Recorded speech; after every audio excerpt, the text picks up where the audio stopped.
FM 89.1, Radio Universidad. Giancarlo Quadrizzi, que está con nosotros. Gian, ¿cómo andas? ¿Bien? Muy bien. Bienvenido. A pesar de todo, muy bien. A pesar de todo, muy bien. Momento de meternos en tu columna y para eso tenemos tu propia presentación. Entender y comprender cómo somos, por qué actuamos como actuamos. En nada es lo que parece. Psicología social comunitaria con Giancarlo Quadrizzi. 10:34. Bueno, más que nada, más que nunca tiene vigencia esta apertura, ¿no? ¿Por qué actuamos como actuamos? Es la primera pregunta que me hago después de ver lo que sucedió el jueves, ¿no? ¿Y cómo hacemos para entender efectivamente que nada es como parece, ¿no? Digo, creo que uno de los riesgos más fuertes que estamos corriendo en este momento es el de la simplificación, ¿no? Sí. Pensar que una conducta individual es una conducta individual, nada más, que no tenemos responsabilidades, sobre todo los que tenemos responsabilidades de hablar hacia muchos, ¿no? Sí, esta arma que tenemos acá adelante. Exactamente. Y poner un poco también en la historia, porque en estos casos siempre la historia nos enseña si es que sabemos aprender. Lo que también pasa es que parece que no sabemos aprender, no aprendemos de lo que las historias nos fueron enseñando, ¿no? Porque esto que está pasando ahora ya pasó y pasó muchas veces. A mí lo que más me preocupa es, en esta segunda parte, después hablamos del acto individual, que tiene un correlato colectivo y tiene un queme previo de cabeza y todo lo demás. Pero quiero decir, en el después, cuando la evidencia es muy clara, ¿no? Porque con Jorge jugamos mucho con esto del VAR, si es penal o no es penal, y a mí me preocupa no si es penal o no es penal, es que cuando te están mostrando algo que te están dando diciendo, mirá que esto es así, y vos lo estás viendo, igual decís que no es así, eso me preocupa más que el otro, porque estás tratando de doblar una realidad, una evidencia, ¿no? Entonces el tipo que te dice que el arma, no, capaz que estaba cargada con agua, ¿no? Te dice, no, pero tenía 5 balas dentro y no, bueno, pero capaz que estaba armado y estaba Entonces, es que es parte de lo mismo. Y lo que está en el fondo, voy a ir a una metáfora quizás un poco profunda para esta hora de la mañana, pero para arrancar el tono que quiero que tengamos, ¿no? En realidad, el asesinato como acción humana es de lo menos humano que hay. Entonces, para que esto se pueda producir sin que ponga en crisis la esencia de nuestra propia identidad, tiene que generarse una serie de condiciones que lo habiliten. Hasta te diría que el asesinato es una mentira. Una mentira que nos han metido en la cabeza con mucho tiempo, con mucha ciencia, con mucha tecnología, para hacernos creer que el hombre es el lobo del hombre y que es de lo más común que alguien vaya a pegarle un tiro a alguien, ¿no? Entonces, para mantener eso hay que generar muchas mentiras que sobre todo deshumanicen al otro. Bien. ¿No? Entonces, esta mentira en la que alguien dice, no, esto es mentira, esto es un montaje, mirá qué bien que le vino, y si lo hubiesen digo, ¿no? Aparte, otra cosa que quiero aclarar, ¿no? Digo, pensaba en esta columna tan clave hoy, ¿cómo hacer para dar ejemplos que no sean al mismo tiempo discurso de odio, ¿no? Porque vos sabés que yo escuchaba Seferino Reato, ¿es el periodista? Sí. Vi el fin de semana, como estuve 2 días en cama, o sea que vi todo, ¿te imaginas? Veía que instantes después, pero te estoy hablando de 15 minutos después, más o menos, cuando se muestra la primera imagen del arma muy cerca de la cara de Cristina, la primera reacción de este periodista fue decir, así, tira la virome, esto beneficia a Cristina, esto la beneficia a ella porque la pone en un lugar de víctima. O sea, haciendo un análisis político sobre una mina que hace 30 segundos podía haber no contado nunca más la historia. Pero no solo eso, sino sin tomar la dimensión de lo que significa el intento de un asesinato, de la forma en la que iba a ocurrir, de una vicepresidenta. Es que si lo hubieran matado también hubiera dicho, esto beneficia al kirchnerismo. Entonces digo, cuando vos el análisis que haces es a quién beneficia y a quién deja de beneficiar, sin darte cuenta la real dimensión de lo que está ocurriendo. La real dimensión de lo que pasa y el hecho tan simple de matar a alguien, me parece que estamos ahorrando el chiquetazo. Exactamente, ahí estamos aceptando la deshumanización. Exacto. Como una condición humana, y la deshumanización no es una condición humana. Los humanos tenemos una profunda convicción de que los semejantes son semejantes y que no podemos matarlos, incluso si vamos a toda la historia de la humanidad, los cazadores recolectores tampoco mataban a a los animales o recogían a las plantas sin considerarlos parte de la naturaleza con el mismo derecho que ellos, ¿no? Digo, ahí hubo un primer movimiento Claro. que no fue muy lejano al mismo movimiento en el que los humanos nos ponemos arriba de la naturaleza, nos enseñoramos de la naturaleza, y un pasito después ya empezamos a ser señores de la vida de los otros.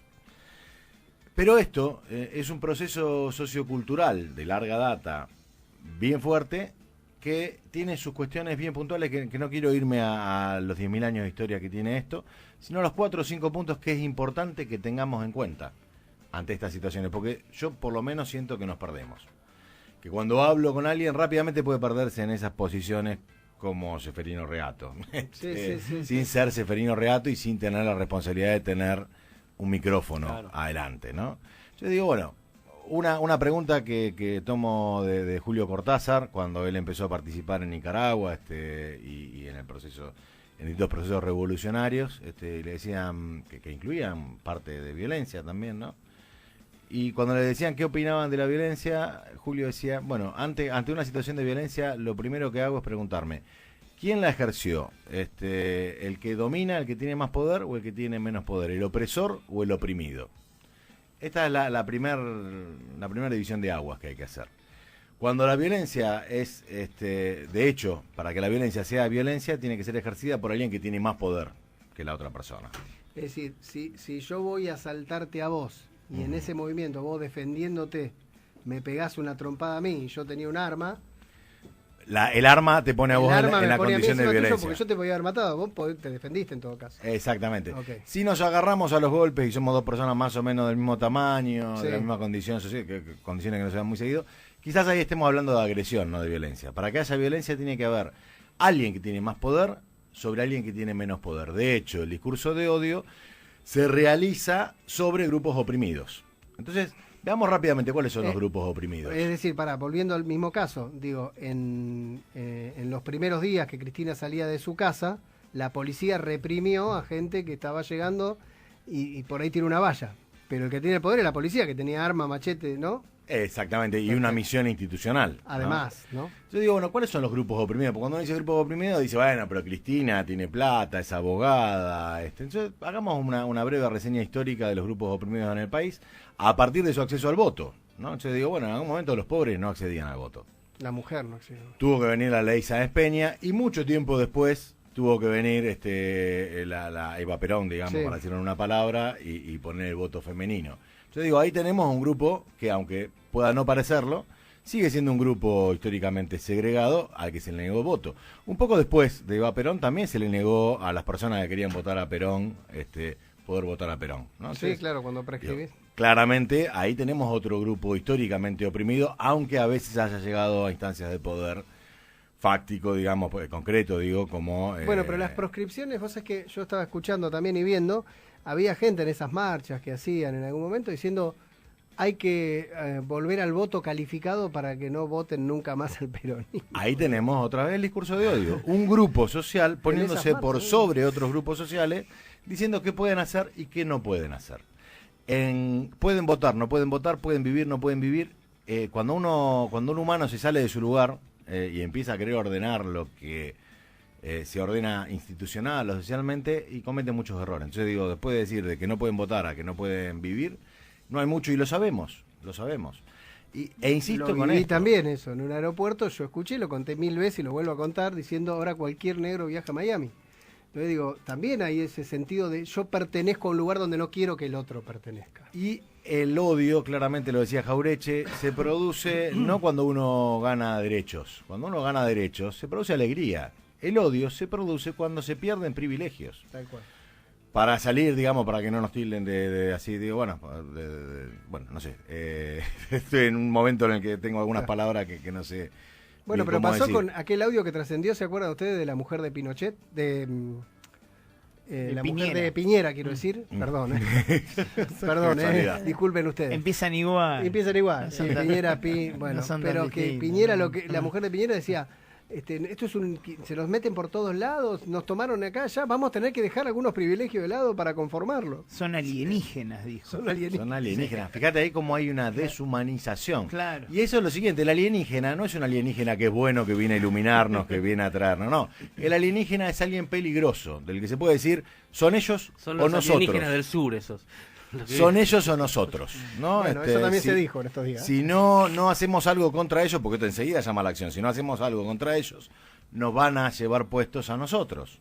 Aunque la relación de poder ahí sea, ¿no? Digo, el que está hablando tenga una situación de poder en la que difícilmente una persona pobre se lo pueda llevar puesto, ¿no? Sí, sí, sí. Yo digo, esta es la otra característica del discurso de odio. Se dirige contra sectores oprimidos históricamente, los humilla, los pone en el lugar de peligrosos, de raros, toma una sola de sus características y la expande y la pone como si fuera el todo, ¿no? Tiene una intención de malignidad, digamos. Yo hago esta operación de decir que son alienígenas para poder expulsarlos y mandarlos a donde tienen que ir, ¿no? Y además llamar a acción. Esto es lo peligroso. El tema que yo decía también de lo peligroso es que si del otro lado te encuentras gente racional, sabe distinguir cuál es el límite. A veces te encuentras gente que no tiene límites, que no se pone límites, que está jugada, que no le importa y termina como termina. Pasa que has construido ahí, para eso tiene que construir una razón donde Porque esa yo digo, persona... Milley, Bullrich tienen discursos similares a esto. Ahora lo que yo estoy seguro es que ni Milley, ni Bullrich, ni López Murphy van a ir con una pistola y ponérsela a medio metro de Cristina. Pero ahora, te cargan... Pero hay un montón de gente que no tiene ese límite que va y lo hace. Y no se puede ser tan inocente, pensando en las 3 personas que nombraste y algunos más, de no pensar que cuando uno dice las cosas que dicen, no va a haber alguno de estos que sí haga lo que terminó haciendo, ¿no? Porque esta es la otra cuestión, y esto lo hemos visto en todos los genocidios, digamos, ¿no? La deshumanización, al principio, la construcción del otro como peligroso también, pero también la creación de intermediaciones, digamos, ¿no? Hitler no iba a pegarle un tiro a alguien. No. Leopoldo VII de Bélgica no iba a cortarle las manos a la gente del Congo belga, ¿no? Se generaban condiciones para que otros lo hagan y lo hagan sin tener mucho más remedio a veces. Stalin, si querés, sin tener que pedírselo. Sin tener que pedírselo. Bueno, Stalin mismo. ¿No? También, sí, digo, podemos nombrar al combo de dictadores que querramos. Ahora, y voy a esta tragedia que nos pasó en la humanidad, de la que creo que no hemos aprendido nada todavía, y que fue la de la masacre en Ruanda.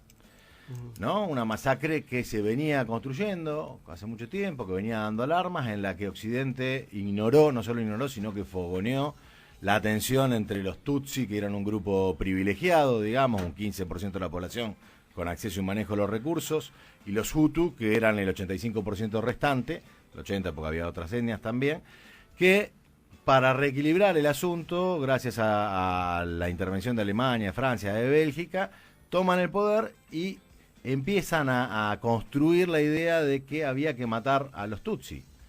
Y esto lo hacen a través de una radio, Mil Colinas, en la que se empezó a llevar un discurso de odio que llevó a que cada Hutu quiera matar a su vecino, y de hecho lo haga, ante la mirada impávida de todo Occidente, que había provocado este desastre, digamos, y que cuando en 3 meses mataron 1 millón de personas a machetazos, no intervino.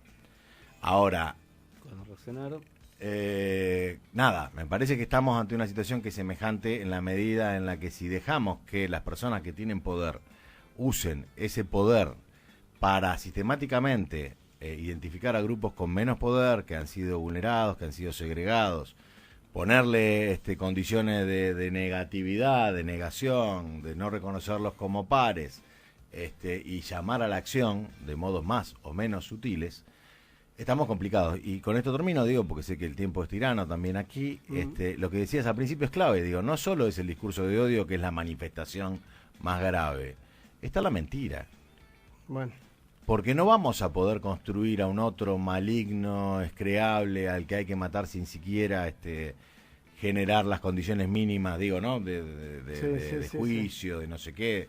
Estoy haciendo referencia a lo que Agamben decía con Homo Sacer, ¿no? El humano que puede ser asesinado sin hacer un sacrificio. Porque incluso en las civilizaciones más crueles, los humanos se asesinaban haciendo un sacrificio, haciendo un ritual. No se mataban así nomás.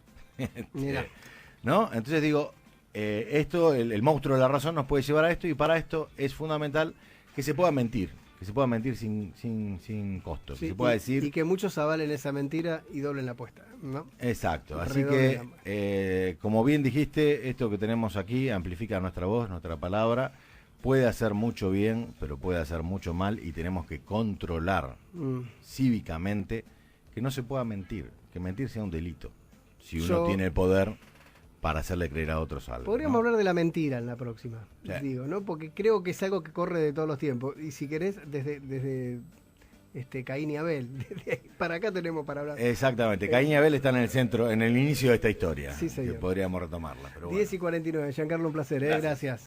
Desde la Universidad Nacional de La Matanza, Radio Universidad FM 89.1. Siempre cerca.